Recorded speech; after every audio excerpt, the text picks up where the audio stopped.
Hello my YouTube friends, welcome back to my exam aspire. Ancient history में हम पढ़ रहे हैं द गुप्ता डायनेस्टी। इसमें आज हम पढ़ेंगे कुमार गुप्ता एंड सिकंद गुप्ता के बारे में। तो जो भी फ्रेंड मेरे चैनल पे नए हैं और हैंड रिटन नोट्स पढ़ना चाहते हैं तो जल्दी से मेरे चैनल को सब्सक्राइब करें।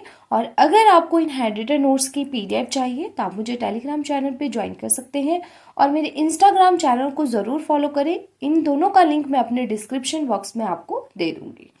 तो स्टार्ट करते हैं। कुमार गुप्ता फर्स्ट, टाइम था 415 to 455 AD। Chandragupta second was succeeded by his son Kumar Gupta. ठीक है, कुमार गुप्ता किसके बेटे थे? Chandragupta second and queen Dhruva Devi के। ठीक है, and the area extend Gujarat in the west to Bengal region in the east. He founded Nalanda university. ठीक है, तो इन्होंने किस चीज की स्थापना की? नालंदा यूनिवर्सिटी की। तो क्वेश्चन एग्जाम में पूछ सकते हैं कि who is the founder of Nalanda university. तो आपको पता होना चाहिए Kumar Gupta first. Worshipper of Lord Kartikeya, और ये किसके उपासक थे? कार्तिकेय भगवान जी के। कार्तिकेय भगवान जो थे वो सन ऑफ लॉर्ड शिवा। इनका टाइटल क्या था? महेंद्र आदित्य एंड महेंद्र सिंह। अश्वमेघा महेंद्र कॉइन जो है वो इन्होंने जारी किए थे। In the last year of his reign, the empire was invaded by the Huns। ठीक है, जब इनके शासन काल का लास्ट ईयर था उस टाइम पे जो है नॉर्थ वेस्ट फ्रंटियर पे जो है हुन्स ने आक्रमण किया। ठीक है, the Huns is also known as white Huns. During the war with the Hun Kumar Gupta died. ठीक है, इनके साथ लड़ाई में जो है कुमार गुप्ता की डेथ हो गई। तो कुमार गुप्ता की डेथ के बाद कौन आए थे? सिकंद गुप्ता। ठीक है, हुन जो थे वो सेंट्रल एशिया नोमैडिक ग्रुप था and is also known Hephthalites. ठीक है, तो ये याद रखना है कि हुन्स को क्या कहा गया? व्हाइट हुन्स भी कहा गया एंड हेल्पेथ लाइटर्स भी कहा गया। अब आ गया सिकंद गुप्ता। इनका जो टाइम था 455 से 467 AD। The last great ruler of Gupta dynasty. Gupta dynasty के लास्ट महान शासक थे। अब इनके शासन काल के दौरान जो है सुदर्शना लेक को दोबारा से रेनोवेट किया गया।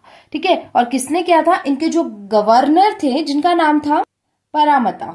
ठीक है, तो आपने याद रखना है कि सिकंद गुप्ता के शासन काल के दौरान जो है सुदर्शना लेक को जो है रेनोवेट किया गया। The Gupta empire invaded by the Huns. He succeeded in defeating the Huns. तो सिकंद गुप्ता ने जो है हुन्स को हरा दिया था और इसी जीत में जो है इन्होंने विक्रमादित्य टाइटल की घोषणा की थी। ठीक है, भीतरी पिलर इंस्क्रिप्शन गाजीपुर यूपी। कहां पे है? गाजीपुर यूपी में। इसमें क्या मेंशन किया गया है? The conflict between Skanda Gupta and Pushyamitras as well as Hunas. ठीक है, किसके कन्फ्लिक्ट के बारे में बताया गया? Skanda Gupta, Pushyamitra as well as the Hunas के बारे में बताया गया। Pushyamitra was a tribe. क्या थी? ट्राइब थी। लिव्ड इन सेंट्रल इंडिया, जो कहां पे रहते थे? मध्य भारत में। During the 5th century, living on the bank of river Narmada. तो यहां तक आपका क्लियर हो गया। आपने याद रखना है कि जो भीतरी पिलर इंस्क्रिप्शन है उसमें किस चीज के बारे में मेंशन किया गया? कुमार गुप्ता के बाद कौन आए थे? सिकंद गुप्ता। नालंदा यूनिवर्सिटी की स्थापना किसने की थी? और हुन्स ने जो है किसके शासन काल के दौरान जो है वो गुप्ता एम्पायर पे अटैक किया था। तो आई होप आपको यहां तक समझ आ गया हो। आगे चलते हैं। The continuous attacks of Hund's. Hund's के बार बार अटैक करने पे जो है गुप्ता एम्पायर और इसकी जो इकोनॉमी थी वो वीक पड़ गई। After the death of Skanda Gupta, Skanda Gupta की डेथ के बाद गुप्ता एम्पायर का डिक्लाइन भी स्टार्ट हो गया। सिकंद गुप्ता के बाद आए थे Puru Gupta. The fall of Gupta empire. अब हम पढ़ेंगे गुप्ता एम्पायर के फॉल के क्या कारण थे। The weak successor of Skanda Gupta could not check the growing Hun power. ठीक है, सिकंद गुप्ता के बाद जो आगे सक्सेसर आए वो काफी वीक थे, जो कि हुन की पावर को बढ़ने से नहीं रोक पाए थे। The rise of feudatories in Bihar, Bengal, Madhya Pradesh, Malwa etcetera. ठीक है, फ्यूडिटरीज क्या होता है? जहांगीरदार। तो नए जहांगीरदारों का उदय हुआ। ठीक है, और ये जो थे पहले राजा या शासक के अधीन काम करते थे, फिर उन्होंने जो है सत्ता हासिल की और स्वतंत्रता की घोषणा की। तो ये भी एक रीजन रहा था गुप्ता एम्पायर के फॉल का। The last king Vishnu Gupta. तो आपने याद रखना है कि गुप्ता एम्पायर के लास्ट किंग कौन थे? विष्णु गुप्ता। ठीक है, अब हम पढ़ेंगे मेहर कुल्ला वॉज द मोस्ट फेमस हुन किंग। मेहर कुल्ला कौन थे? मोस्ट फेमस हून किंग थे, जिनको किसने हराया था? यशोधर्मन ने। यशोधर्मन जो थे वो मालवा के शासक थे, मालवा एम्पायर के शासक थे। And feudatories of Gupta in Malwa. Mandsaur stone inscription mention the victory of Yashodharman. ठीक है, ये जो स्टोन इंस्क्रिप्शन है इसमें जो है मेंशन किया गया है यशोधर्मन की जीत के बारे में। तो यशोधर्मन ने किसको हराया था? मेहरकुल्ला को। और ये भी एक रीजन रहा था गुप्ता एम्पायर का और वीक पड़ने का। ठीक है, लास्ट किंग कौन थे? विष्णुगुप्ता।